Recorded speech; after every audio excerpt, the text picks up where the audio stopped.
onwards, we are going to start the programming portion of 8086 in great details. So before beginning, till more people are joining, all of you please tell me what have you read in 8086 in your earlier course?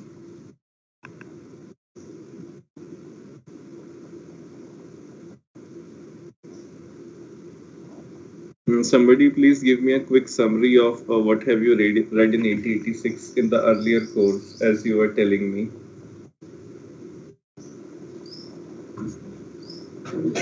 Sir, addition, subtraction, some looping technique, Hmm. 8-bit multiplication, division also शायद 8-bit. Okay, so those are all the programs that you have studied, but what in terms of theory? I mean, have you studied the architecture and pin diagram, then interrupt structure? No sir, no sir, no sir. Okay, okay. And you have used the simulator EMU 8086? Yes sir, it was emulator 8086. EMU 8086. Okay. So in today's lecture, essentially, we will be just seeing the programming model of 8086 and okay, wait, let me record first.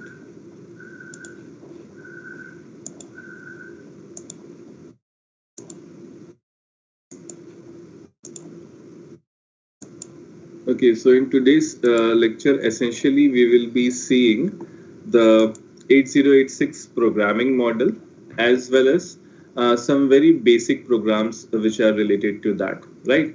So, we will also see the simulator that is to be used with 8086. So, you already have that simulator, that is a great thing.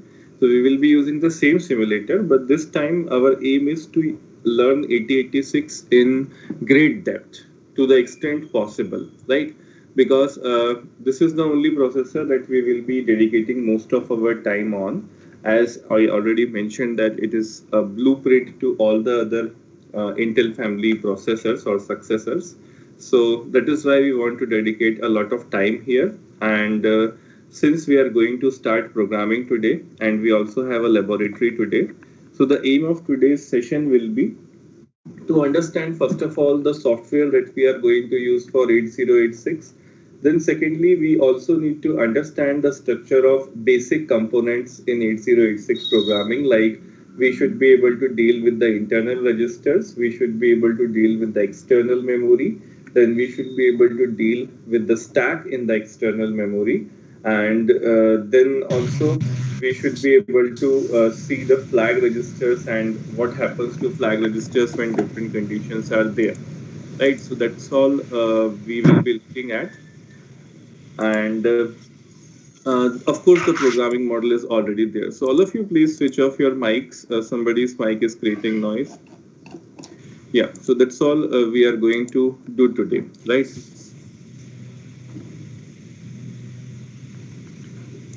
Somebody's mic is creating noise. Please either you stop that or I will mute all of you so you won't be able to ask doubt between the classes.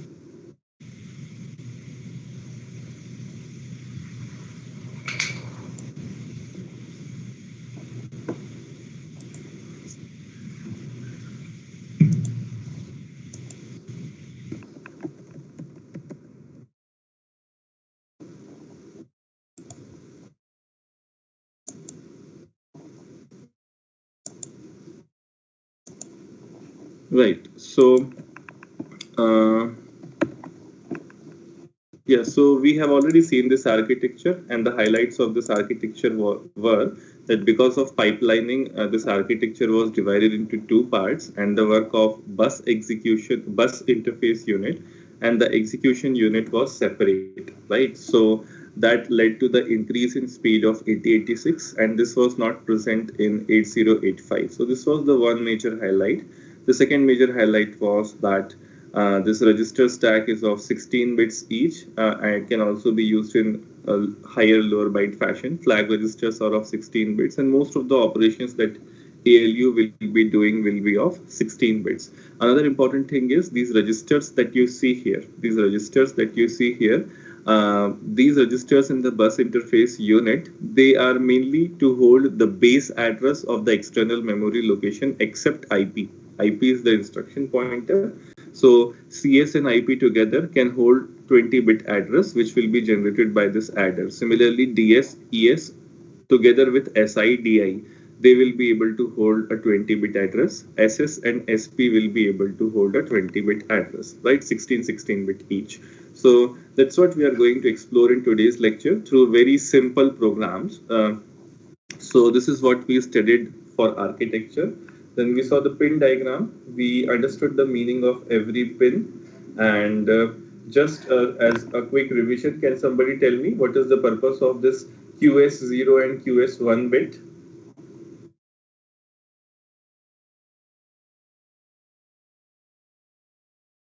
What is the purpose of using QS0 and QS1 bit?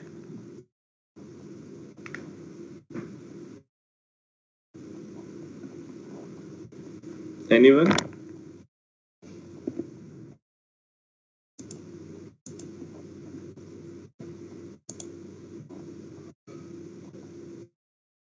Anyone in the class who can tell me the usage of QS0 and QS1?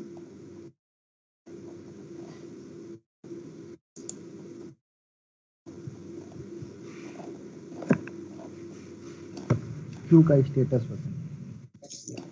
It tells us the status of queue, right? So there are 4 kinds of things in queue which are important to a programmer.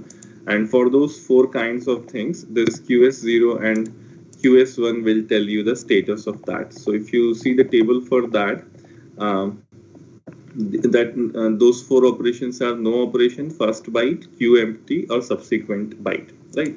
So that's what we have studied for this pin diagram. We have understood the meaning of every pin, and there are essentially 2 modes in which 8086 can operate, maximum and minimum mode.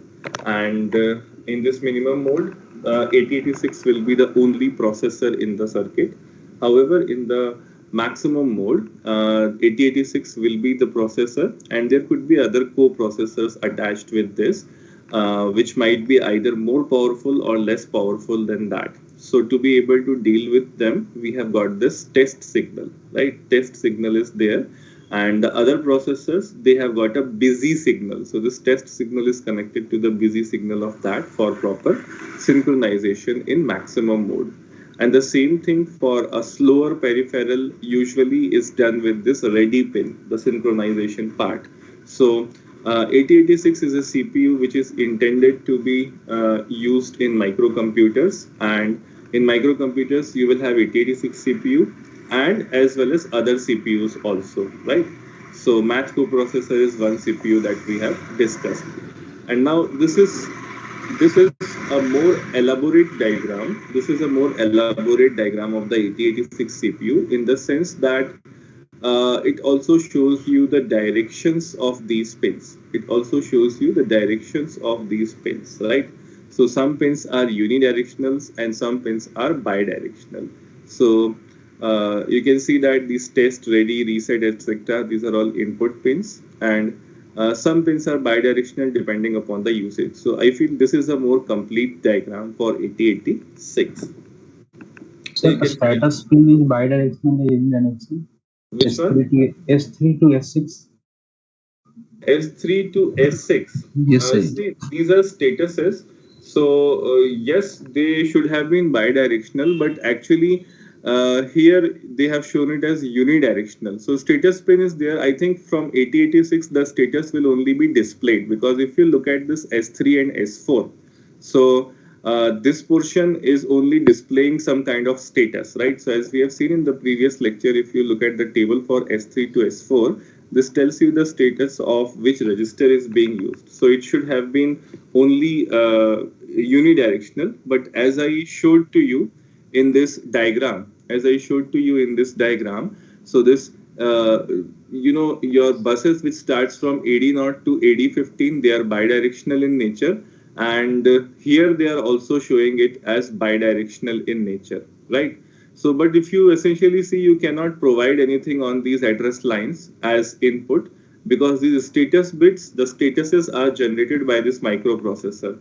So maybe this is a wrong thing that they have drawn in this diagram.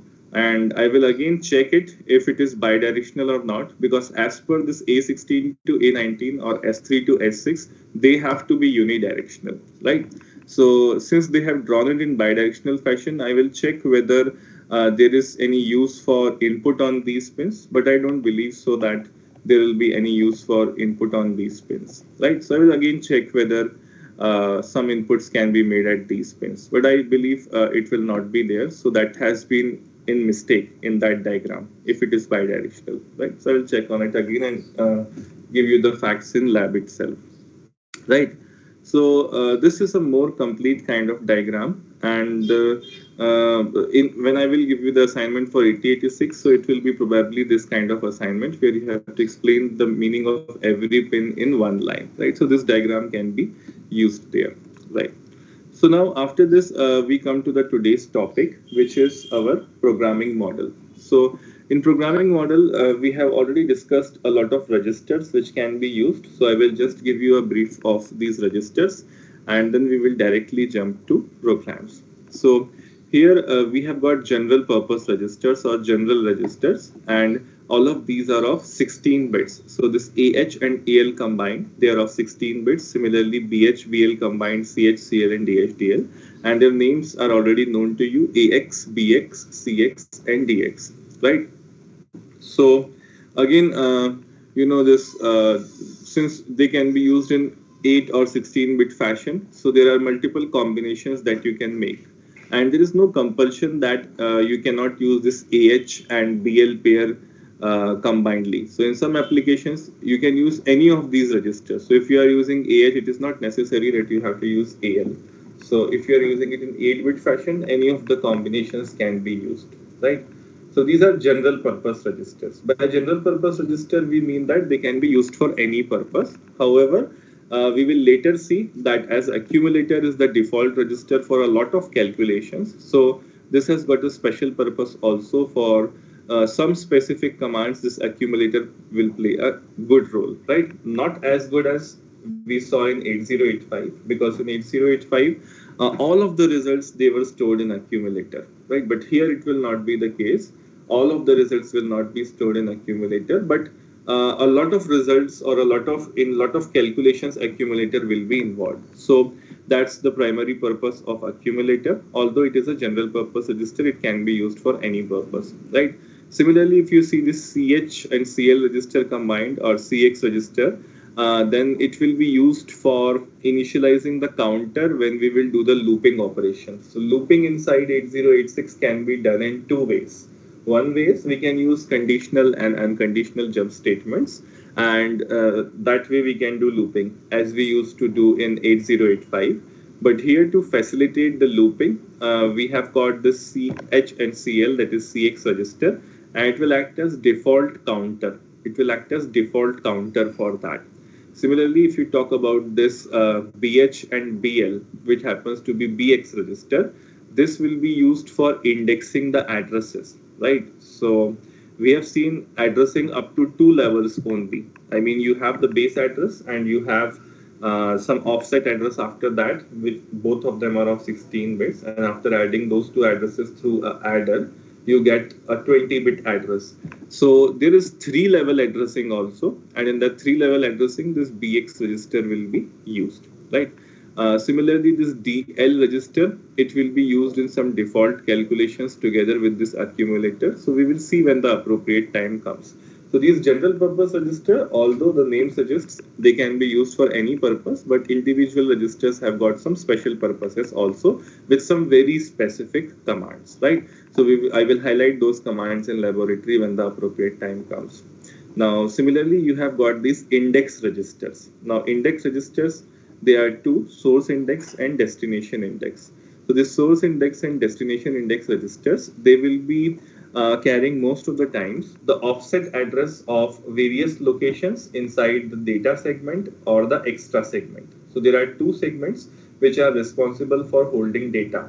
One is this DS and another is this extra segment. Now these are not the actual segments, these are the segment registers. So I'm talking about data segment and extra segment. So data segment and extra segment, they both are used for keeping the data. Extra segment can be used as anything. It can be used as another code segment, another stack segment, or another data segment. So for indexing inside it, for getting the offset addresses, SI or DI can be used. So we will see it shortly through one program, that this SI and DI, they are called as index registers, right? So they are responsible for holding the offset addresses of various segments like data segment and extra segment. Similarly, you have got this base pointer and stack pointer. So stack pointer, as we already know, it will not be holding the actual address of the top of the stack. It will be holding the offset address of the top of the stack inside the stack segment. So with stack segment, this is stack pointer register is to be used. Similarly, this base pointer can also be used in 3-level addressing. So we will also see it when we will see the program for indexing. So this base pointer and this stack pointer, these are called as pointer registers. And since these are called as pointer registers, so one of the meaning could be that they hold the address of some other location, right? So that is why they are called as pointer registers. Then you have got this instruction pointer and set of flag bits, which is called as flag registers. So these are called as control registers. Now these are called as control registers because instruction pointer together with this CS register is responsible for holding the complete 20-bit address of your next line which is going to be executed, or next instruction which is going to be executed. So that is why instruction pointer has some control over the program, right? It controls the way a program will be executed. So instruction pointer stores the offset address of the next instruction to be executed. Similarly, these flag bits are already known to you. These flag bits are carry, parity, auxiliary carry, zero, sign. Then the new bits which were introduced were trap, interrupt, direction, and overflow, right? So these flag registers are there, and a lot of bits are unuseful here. So you will see that 7 bits of these flag register are unuseful, and most of them are reserved for future usage. So as we move on from 8086 to its successors, you will see that these flag register bits will be used there. So in 8086 they have got no meaning. So these are called as control registers because they essentially contain the contents of all that is necessary inside 8086, the instruction pointer and the status of what is happening inside the 8086 processor. And you're already aware of these segment registers, but just for a quick revision, the externally interfaced memory of 8086 is complete 1 megabyte sized. I mean, it has 1 megabyte locations, or 2 raised to the power of 20 locations, and every location is of 1 byte each. So the memory is similar to 8085. The only thing is you now have more number of addresses here. And since you have 2 raised to the power of 20 total addresses for the external memory, so in 5 hexadecimal digits, the address will be there. Or alternatively, the address will be of 20 bits. So none of the registers that you see here is of 20 bits. So how is the address stored? So to be able to store the address, we have to make a use of two 16-bit registers. For example, you have written your code somewhere in your external memory and you want to access that memory location. So that memory location's address is of a total of 20 bits, but the registers here are of 16 bits. So last time also I gave you a very simple example. Let's see that example again for refreshing everything, because in programming this thing will be frequently used. So suppose the actual physical address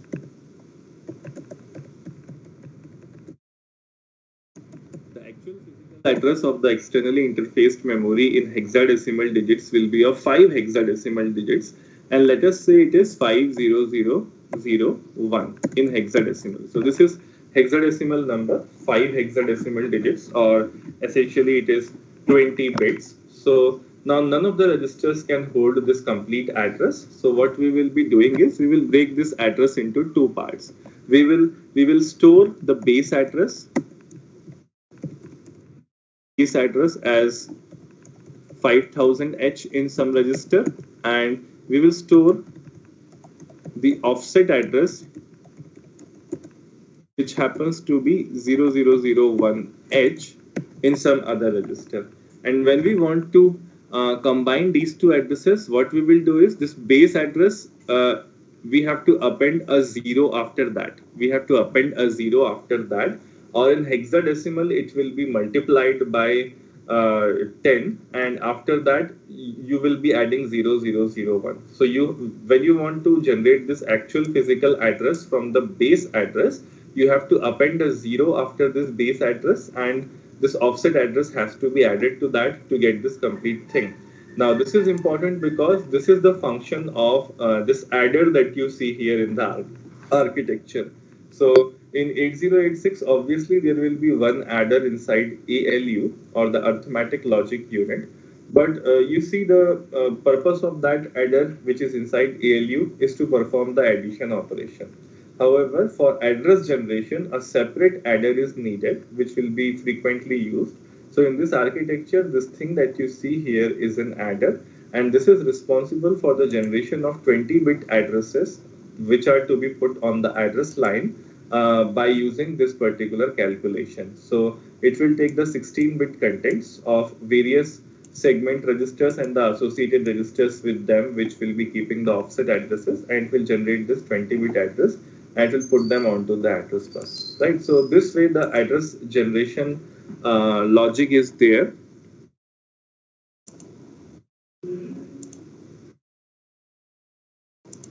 Okay, so this address generation logic is there, and everything else in this programming model is very simple. So is this programming model clear to everyone before we start the programming session? Yes, sir. Okay, so this is very simple enough, and since you said that you have already done some simple programs in 8086, so it will be beneficial for us because our aim is to study 8086 in depth, covering all the aspects of 8086, right? We want to assemble a microcomputer with that. So the software that we are going to use with this is EMU 8086. So before we proceed, let me also tell you that in your files folder, let me just show you your files folder. Okay, I think it is somewhere backside in this window.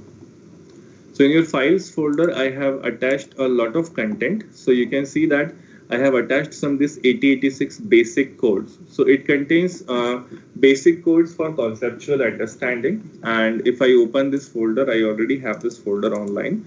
So it has various codes, 18 codes as of now, which are sufficient to explain the fundamentals of 8086. And we will be discussing these 18 codes one by one in the coming lectures to build solid fundamentals. And we will start with the very simple code of register data transfer, addition of two numbers, conditional and unconditional jump statements, loops using jump statement, and then loops using dedicated commands. So these are very fundamental things that we need to do.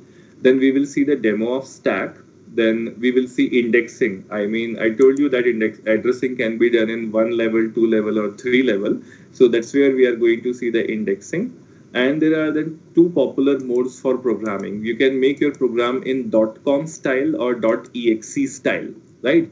So we are going to see those two styles. And in .com style, as I already told you, that all of the segments that you have, the code segment, data segment, extra segment, and stack segment, they overlap with each other. They overlap with each other, and code has to be written, therefore, in 64 kilobyte memory location only.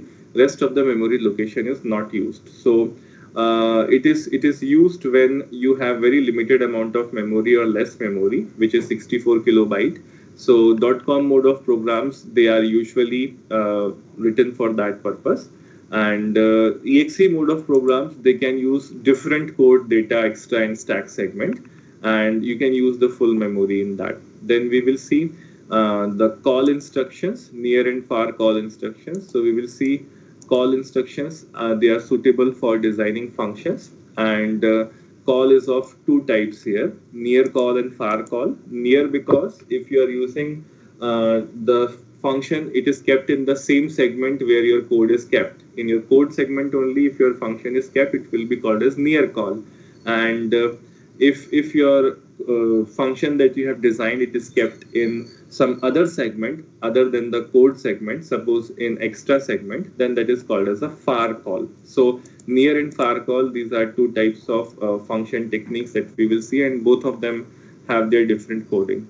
Then function calls in .com style is also an important topic because there are some minor changes as compared to the .exe mode. Then we will see how to define arrays and strings, and then how to use macros, how to use interrupts, then SINDI with DS and ES, that is also to be understood, and there is something which is called as lookup table. So this is you all I hope know what a lookup table is, right? A lookup table is just like the index of a book, right? There you just see the name of the topic and you see the page number. So you open the page number and you will get the topic. So lookup table is like an index of something. So that can be implemented by using xlat instruction in 8086, and that's very helpful in a lot of cases. So these are the basic minimum concepts that we have to study in the coming 2 laboratories to be able to make some good programs. Apart from this, we will also be dealing with the input-output instructions and ports, etc. So all of these fundamental programs will be covered first, and in the laboratories, you will be practicing a lot of other programs, right? So this is what we are going to do. So let me just introduce you to this interface of 8086. If you do not have this software, I have already put that software onto your Microsoft Teams, and if you open this, the interface of this software will look like this, right? So let me just introduce you to the interface first, and here you can see that the regular file menu is there, from where you can make just new files. And you can see that there are 4 modes of programming there. One is the COM mode, which I have just discussed, where every segment will be overlapping with each other. Then there is the EXE mode, where all 4 different segments can be used at one time. Then there is a bin template and boot template, right? So we are not going to study these two because they are extremely close to the machine. And these templates are now not used in higher level programming languages, so we will only cover this COM mode and this EXE mode of programming, right? Or if the time permits, I will also take some programs on bin template and boot template. So whenever you will start this, there will be some text which is pre-written here, and it will be usually written in .com mode. So you need to delete all that text. Then there are certain examples. There are certain examples which we will take later in this course, and you can see that there are examples of hello world, add, subtract, calculate sum, compare numbers. Then there are some complicated examples like this is stepper motor and LED display test. So have you done all these programs in your previous course, like LED display, stepper motor control, etc.? No, sir. No, sir. No, Okay, sir. so let me just show you this stepper motor, or let us say LED display. So have you all do you all know what LED is? Light emitting diode. Yes, sir. So if there is a program for interfacing of this, so I won't go into the details of this program as of now because we have not learned anything, but just for the purposes of motivation, I will just run this program. So you can see that there is a LED here. Okay, this LED is not properly visible because I have shifted this taskbar to the upside, but you can notice that there is an LED, right? And if you run this program, this LED, it is actually changing its content depending upon certain logic, right? So is it visible to you? Yes, sir. Yeah. Yes, So sir. this way we will be able to deal with the LED. Now let me again show you this another program. There are very interesting programs of interfacing here. Let us see this stepper motor. So you all know what a motor is. You might be using a kind of motor in your homes where you want to draw some water from the ground onto the upper floors of your houses. So that's what we mean by a motor, right? Or motor can be used in other purposes also, like in grinding mill it is used. So motor is a multi-purpose device. It can be used for many purposes, and if you run this program, you will be able to see that this is the motor and there are some buttons attached, 0, 1 and 2, and this ready button is also there. So you can toggle these to change the status of this motor. If you run this program, your motor is running with certain speed. And there are arrangements in this program to actually just change the speed of this motor, or maybe reverse the direction in which it rotates, because anti-clockwise and clockwise direction are important for rotation of motor. So what is the role of anti-clockwise and clockwise rotation in motors or fans in general? This is just a question that I am asking, not related to microprocessors, but just for the knowledge, because as engineers, you will be supposed to design devices. So if a fan rotates in clockwise direction or anti-clockwise direction, what difference does it create? Is it the same thing or is it a different thing?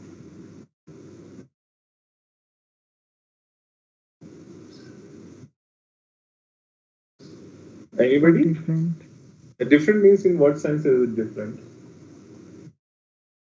See, the direction of airflow will be changed. If you rotate your fan in clockwise or anti-clockwise direction, the direction of airflow will change. Exhaust fans, you might have seen that their blades are a little bit tilted, right? And their direction of rotation is also fixed. They either rotate in anti-clockwise or clockwise direction. So with the kind of tilt in the blade, a direction of rotation is fixed so that they can throw air from inside to outside. If you will change the direction of rotation, they will start doing the reverse thing. So you can see that there is this interesting illustration of this stepper motor, and if I show you the code of this stepper motor, let me just show you only the code of this stepper motor. You will just be able to notice that it's a very simple code where you have defined some data in binary, and after that this is the simple code that is there, which is able to control this stepper motor, right? So in this course, essentially what power you will be developing is, you have a simple microprocessor, you have interfaced any real world device to it, which is treated as an input output device, and just by writing simple snippets of code, you will be able to control that device. So that's something great. I mean, this course is a combination of best of both of the worlds, computer science as well as mechanics, and if you include electronics and communication also, because there are devices which you can connect to your computer and control them in the way you want through programming, right? So that's what we are going to see here in examples. Let us see some more examples. So if you will click on this more examples tab, on this more examples tab, you will be able to see that many programs are there, so when we will learn interfacing, we will see all of these programs. So let me just show you one more interesting program for some motivation. Traffic lights.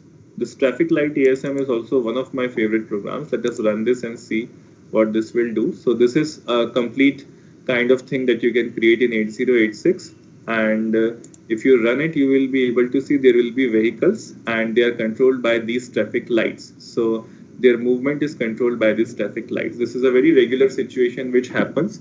And in traffic lights, there is a chip, small chip, which is there. And by changing the programming of that chip, you can change the counter that runs in these traffic lights and so on and so forth, so that different times can be allotted. So these are the kinds of interesting programs that we are going to do in 8086 through interfacing, right? But that will be the later portion of this course. I mean, maybe after your mid examinations, we will reach up to this level because there are a lot of concepts involved in understanding 8086 before, right? So this is also one of the things that we will be doing. So the point was, I was just showing you that there are many example programs that you can see from here, right? So this was regarding the file menu. Edit menu has these simple options. I mean, just for formatting of the text that you have. Then bookmarks is not necessary. In this assembler, we have got options for compiling, etc. We will be mainly dealing with this emulator tab, because whenever you press this emulate button, this kind of interface will appear in front of you. So, okay, let me take a very simple example and then introduce you to this interface also, right? Although you know it already, but let me explain it in my way. I have to cover every component of this thing. So let us start with this very simple code. So first of all, let us understand this very simple code, and then let us try to understand the interface. So this is a very simple program. The purpose of this program is to see the data transfer between the registers, right? So in 8085 we had a MVI command. MVI command. The purpose of that MVI command was to move some immediate data to the registers. But in this 8086 we do not have any MVI command. All we have got is move. Whether you are moving immediate data or you are moving data from register to register. So you have got this move command only. So we got rid of that MVI and move command, and move command will be able to do the work of both of the things. And it makes sense because ultimately whether you are moving immediate data or some registers data, the same command should be used. So now MVI command does not exist in 8086. So I have written some useful comments here after every program because these are conceptual programs for understanding. So now you can see that this AX is of 16 bits. So you can move a direct 16-bit data here, which is of 4 hexadecimal digits, right? So similarly, you can also use 8-bit register in place of AX. You can use either AL or AH, and there you can move 8-bit data also. And in the next line, again, we are moving a data of A123 in your BX. So a 0 is appended before that for the same reasons as we have used in 8085. Can somebody tell me what is the reason for appending 0 in the second line before this number? Tell the compiler Alphabet. it is a number. Yeah, that is true. I mean, if your number starts with a non-numeric value, because in hexadecimal number system, you will have digits from 0 to 9 and from A to F. So if your number starts from A to F, you have to append a 0 before that to tell this assembler, not compiler, to tell the assembler that this is to be treated as a number. It's not actually other thing, it is only number. So 0 is appended before number if it begins with a character, right? Then move CX comma BX. So this is the way you move registers, data between the registers in the similar way you had in 8085. But the only point to note here is that if it is a 16-bit register, the data can be moved from 16-bit to another 16-bit register. You cannot write a command here CH comma BX because that would be a compatibility mismatch, right? You cannot put a data from 16-bit register to a 8-bit register. And the format essentially remains the same, destination comma source, right? So CX is the destination and BX is the source of data. And the data movement direction will be from BX to CX. That is in the reverse direction the data will be moved. And move command here also essentially it's a copy command. It will not cut your data from BX and paste it into CX because cut operation it requires more number of T states because you have to copy the data and then you have to remove the data from BX register. So that is a cut operation and it requires more T states. So that is why move operation by definition is a copy operation, right? And similarly in your segment registers, data segment, extra segment, then stack segment and code segment registers, you cannot move data in the immediate mode. As you have written here, move AX, 1234H. For these segment registers, there is no possibility of putting the data in this immediate mode. You cannot write move DS, 1234H, right? And if you want to move some data into that, you have to use another register, and from those registers, the data should be copied here. So, is there any logic behind applying this restriction? Is there any logic behind applying this restriction? The restriction is that you cannot move this immediate data into segment registers. So since you have already done this programming, so I'm asking you this question. What is the logic behind not moving immediate data into segment registers? Anyone with any idea? Maybe because of size constraint, like it should be a maximum of 16-bit. Anyway, the CX register, EX register, these are also of 16 bits. So you are moving the data. But if we try to move that, it may be possible that if somebody tries to move the data directly to the data segment, that may be more than of 16-bit. That's my So that is also true with other 16-bit registers. You can also move a 20-bit data into CX registers. You can try that, but that will not happen. So same logic applies to DS register also. Then why this register is privileged? Why this register is privileged? I mean, isn't this a discrimination? Anyone with any idea? Okay, so let me tell you. What is the purpose of these segment registers? Stop overlapping. Stop overlapping is not the purpose of the segment registers.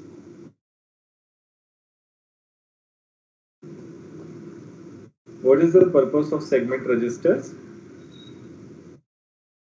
Offset address. Starting address hold Starting address, yeah. They do not hold the offset address, they hold the starting address or the base address of the corresponding segments, right? So now imagine a situation in which you try to use this DS, ES, SS, or CS as general purpose registers by moving some immediate data into that. What will be the implication of that if I write DS, move DS, comma 1234H? What it will, if that is allowed, it will move a data of 1234H into DS. But practically, what will it mean? The data segment will now start from 1234H. Is it or is it not? Yes. And suppose you are designing a loop. If you are designing a loop and you are short of registers, you do not have AX, BX, CX, and DX. They are all used for some different purposes. So, out of our non-awareness, we do not know that these registers, DS, ES, etc., they are used for holding the base address of something. We say that, okay, these registers are vacant. Let me use them in my loop and let me initialize some counter in them. So if that is allowed, that will be perfectly done. But then the problem will be that your data segment, which is of entire 64 kilobytes, it will dance in memory, right? With the increment of loop, the starting and the ending address of that will change. So that will be a very dangerous situation, very unwanted situation. Because in programming model that I have shown to you, if you again have a look at this programming model, these are all the registers. To the programmer, you will supply this sheet. He will not know what is going inside the microprocessor, and he will say, okay, these registers are available to me for programming, so let me just put some data into these registers. So to avoid that, they have put this restriction that if he tries to move immediate data into it, that won't be possible, right? So it cannot be used as a general purpose register. It should not be used as a general purpose register. So this little restriction is avoided, because if it is used inside the loop and it is having some counter operation inside it, then the thing in the memory will be very drastic. The data segment will be dancing from here to there, and that is an undesired situation. So this little restriction is put on that account, that they have disallowed you from putting immediate data into these registers, right? So that is the purpose, or otherwise, applying this restriction won't omit this possibility that this data segment will not be used for looping operations, because anyway you can do looping again now by just moving the value from CX register into DS register inside a loop. That is also possible, but then they have applied this small restriction so that for immediate data at least you will immediately come to know that it cannot be done. There is no other purpose but only this purpose for that, right? So if we talk about this program only, the purpose of this program is very simple. We have moved 16-bit data in AX and BX registers, and from BX register you have copied the data into CX register, right? And then you have moved CS, DS, comma CX. So this initialization step is also known to you. So this is a simple data movement operation between the two registers in the 8086. So we have learned from this program that 0 should be appended before a number which begins from characters, and these segment registers cannot be initialized directly, and the format is destination comma source. So these are some very simple things that we have learned from here. Now let us come to another program. Let me open another program. Addition of two numbers. Again, a very simple and sweet program where addition of two numbers is being taken, and we are going to learn. Okay, we haven't run that earlier program now, so let me just run that program first so that we will be introduced to the interface also. So this emulate button is there. If you will press the emulate button, you will be presented with an interface which looks like this. And here there are some important points to note about this interface, which I will quickly highlight. So On the left, you can see all of the registers that are available in programming model. Can you see them in good font? Yes, sir. Okay. Yes. So all of the registers Yes, are sir. there. Some of the registers are initialized with 0 default value, and some of the registers are initialized with non-zero value. So let us talk about them. So when you open this program, by default, all of the segments are overlapping. If you open this program, they assume that you have written your program in .com mode. That means all of your segments are overlapping. Can you see that in this register stack?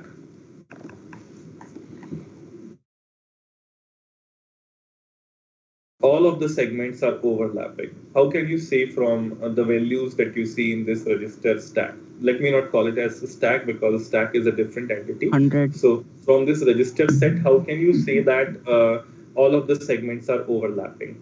So all segment have same value. All have Zero. 100. All segment registers, that is this code segment, it has got a value of 0100. And similarly, if you see DS, ES, and SS, they have all got a value of 0100. And what is the value of the first offset address of CS register? Where will it be kept?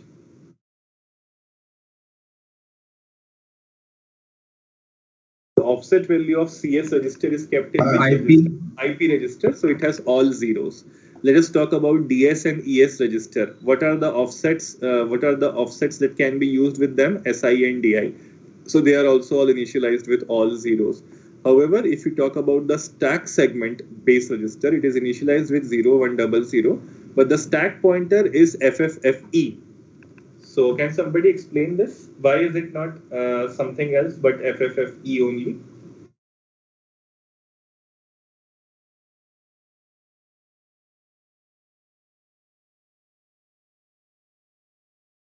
So the stack is initialized from the bottom of the memory. Stack is initialized from the bottom of the memory, but the bottom of the memory, is it FFFE or something else?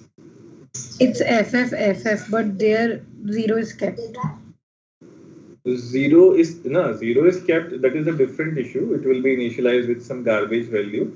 But why are they using FFFE and not FFFF?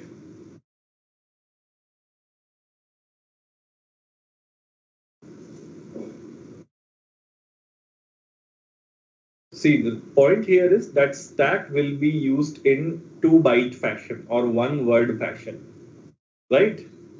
As in the case of 8085 also, the stack will be initialized from FFFE, but in 8085 it was not the case because there the top of stack means the first vacant location. Here the top of stack will mean the first filled location of the stack.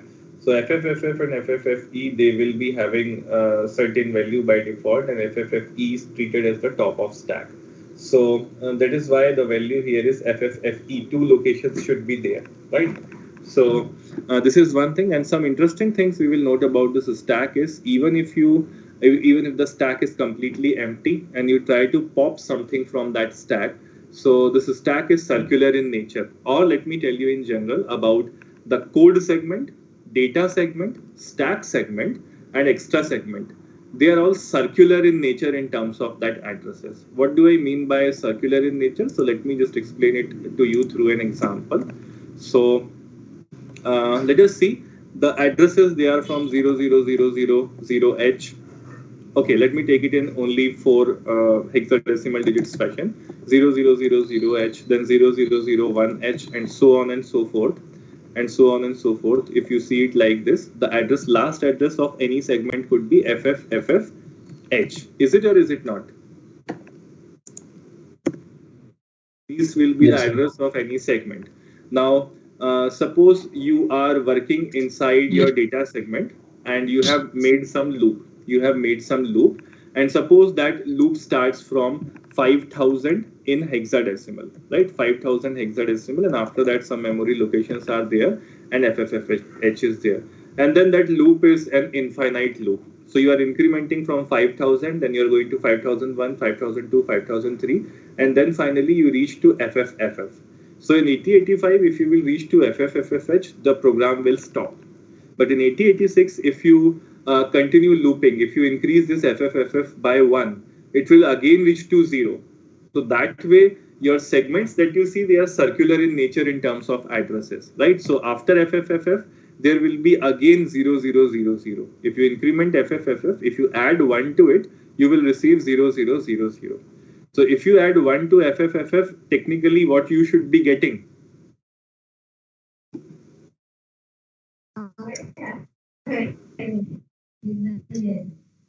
1 5 times 0. 1 and 4 times 0, right? So that 1 is discarded and only 4 times 0 is kept. So Yes, you sir. will again reach to this particular location. So is this concept also very clear to us that these segments, they in terms of addresses, they are circular in nature, right? So this is one thing that we have here. And stacks pointer is initialized on that note with FFFE. So what I was telling was, if you have an empty stack, you haven't put anything, and you try to pop something from the stack. So since a stack is also circular in nature in terms of addresses, so it will just pop out some garbage values. So the stack is never empty here. It is all filled with garbage. And what is the amount of that garbage? Infinite, because the addresses are circular, right? So if you always want to pop out something from the stack, you have an option to do that. So if you want to generate some random number, this is a very good option. You pop something from the stack, you will get some garbage or you will get some random number, right? So this is one of the flexibilities that we have got in 8086. So this register portion is clear to us. Let us now have a look at the flag portion. So if you click here on the flags tab, you will be able to see all the useful flags that are there in the format of flag register. They are already there. All of them are initialized with 0 except this interrupt flag, which is initialized with 1, which means that all of the interrupts are acceptable, right? So these are the useful flag bits here that you can see. If you want to see the stack, okay, let me first introduce you to this thing. So this combination that you see here, you might be already aware. What is this combination that you see here? You have used this EMU 8086 earlier. So tell me, what is this combination?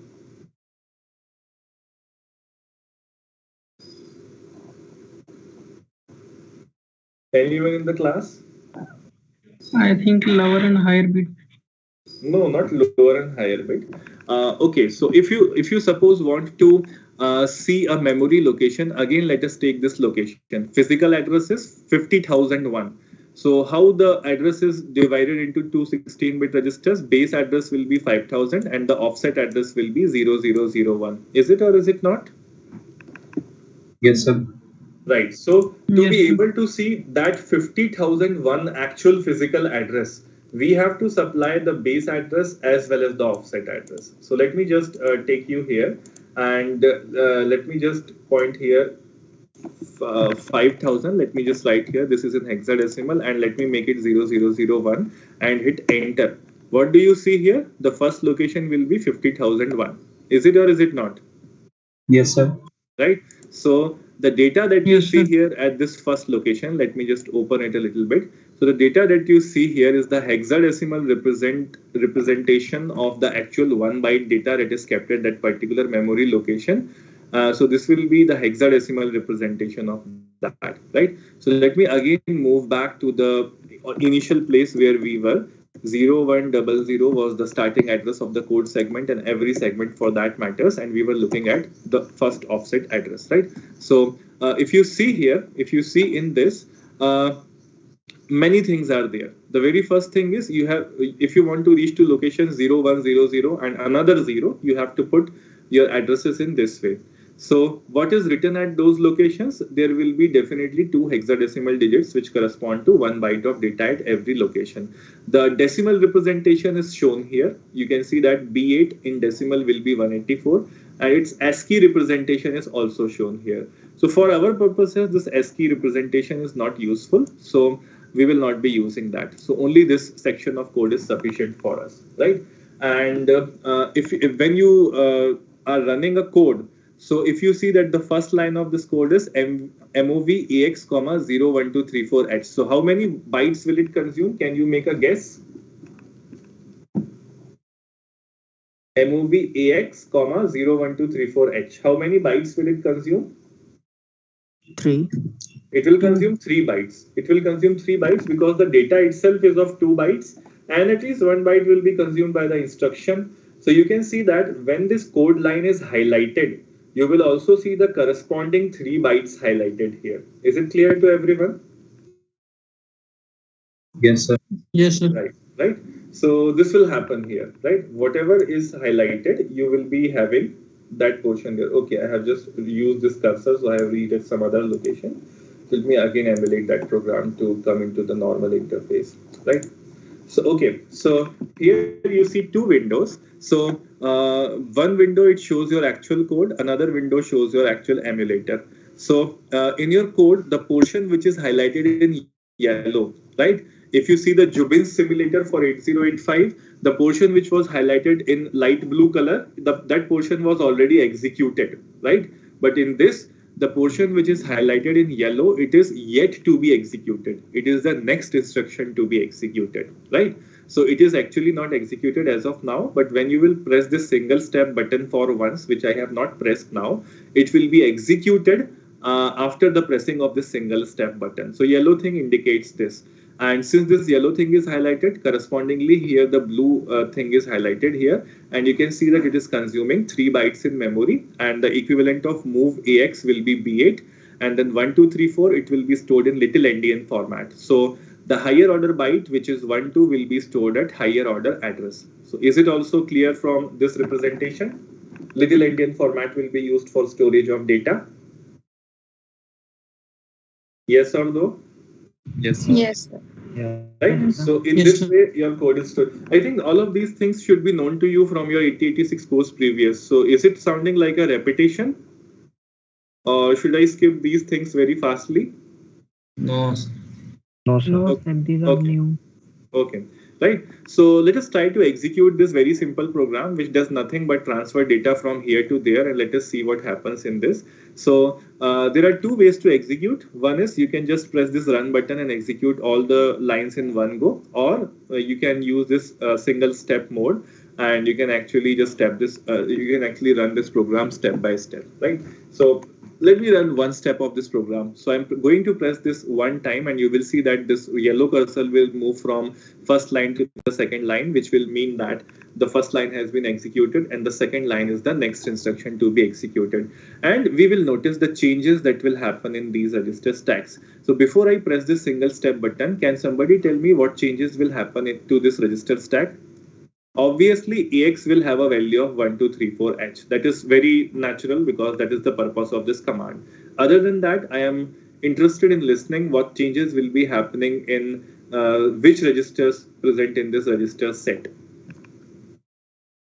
IP will change. IP Instruction pointer will change, and what will be its value?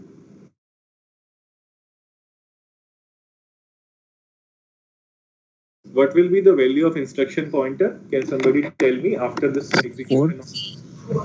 4 or 3? You can see it from here. What is the next location which is to be executed after this? 0003. So 0003 should be there. Any other register which will change after this? No. Okay, let us see. 003 होगा या 003 होगा? It will not be 10. I mean, if you see here, the location that you have here is C. Okay, this is a very good point that you have raised. Since the time of class is over, I will take a few more minutes.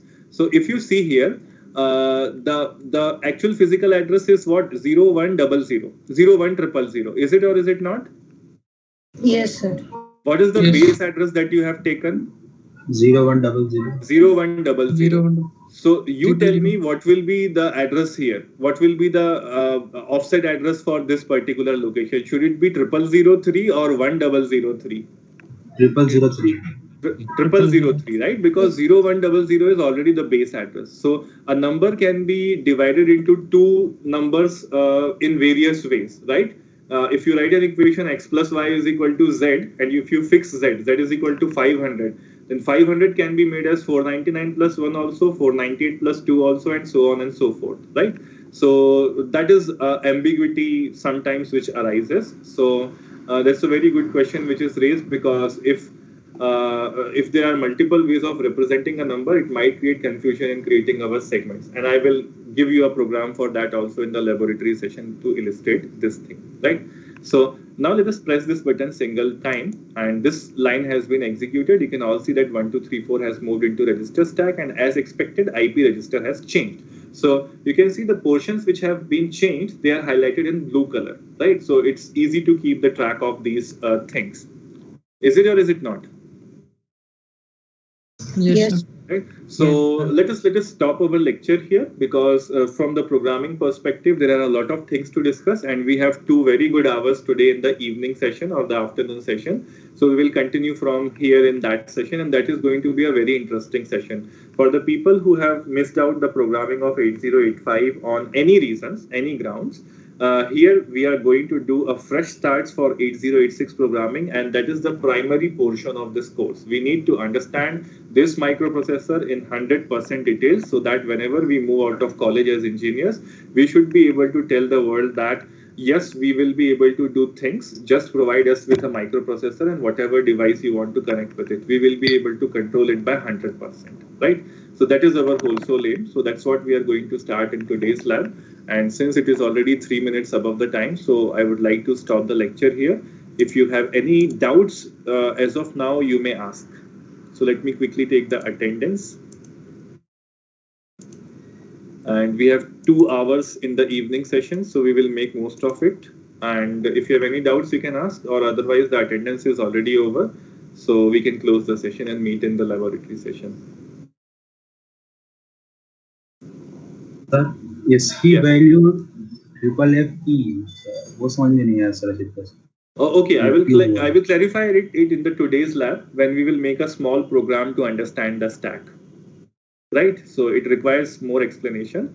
So when I will make a program for lab in today's laboratory, I will explain that thing to you. Is it okay, Shyam? Okay, sir. Thank you. Okay. Any other doubts? Okay, so I'm closing the session. Thank you, sir. Thank